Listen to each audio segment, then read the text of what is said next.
उपस्थित सर्व क्रीडा रसिक बांधवांनो आणि भगिनींनो, अत्यंत शानदार आणि दिमागदार पद्धतीने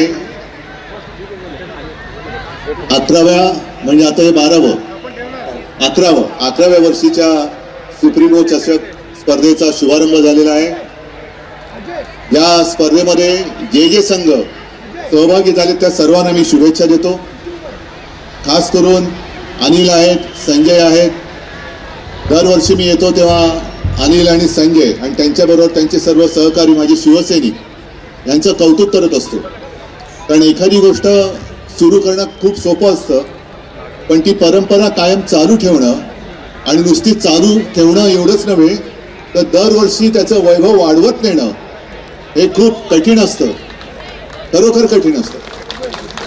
आणि दरवर्षी मी येतो, हा सीझन तोच असतो की IPL एका बाजूला सुरू झालेली असते, IPL रंगात येत असते आणि त्याच वेळेला तेवढ्याच तोडीने ही सुप्रीमो चषक स्पर्धा सुद्धा ही रंगात येत असते। एकूण जर का वातावरण पाहिलं तर IPL दोन्हीकडे आहे, क्रिकेटमध्ये सुद्धा आहे आणि आमच्या राजकारणात पण आहे। मी एवढ्यासाठी म्हटलं की कोण खेळाडू कोणत्या संघात आणि कोण नेता कोणत्या पक्षात हेच कळत नाही, खेळतायत पण निदान क्रिकेटमध्ये आपल्या लोकांचं मनोरंजन होतं, राजकारणामध्ये तसं नाहीये। मी जास्त बोलणार नाही कारण मगाशी आयोजकांनी जाहीर केलं की मैदान खाली करा। मी मैदानातला असलो तरी या मैदानात माझं काम नाही।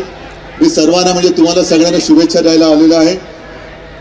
आणि हा कार्यक्रम किंवा ही स्पर्धा देशभरामध्ये बघितली जाते। देशभरातले क्रीडापटू किंवा संघ, आता सुद्धा मी गेलो, एक संघ आहे राजकोटचा, दुसरा आपल्या पालघरचा, असे विविध राज्यातले संघ हे दरवर्षी याच्यामध्ये सहभागी होत आहेत। मी तुम्हाला सगळ्यांना शुभेच्छा देतो।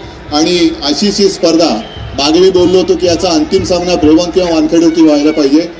आता माझं म्हणणं आहे की तो ब्रेबॉर्न आणि वानखेडेवर तर झालाच पाहिजे, पण दिल्लीमध्ये सुद्धा याचा अंतिम सामना झाला पाहिजे। एवढ्या स्पर्धेला यश मिळो ही माझी शुभेच्छा। जय हिंद, जय महाराष्ट्र।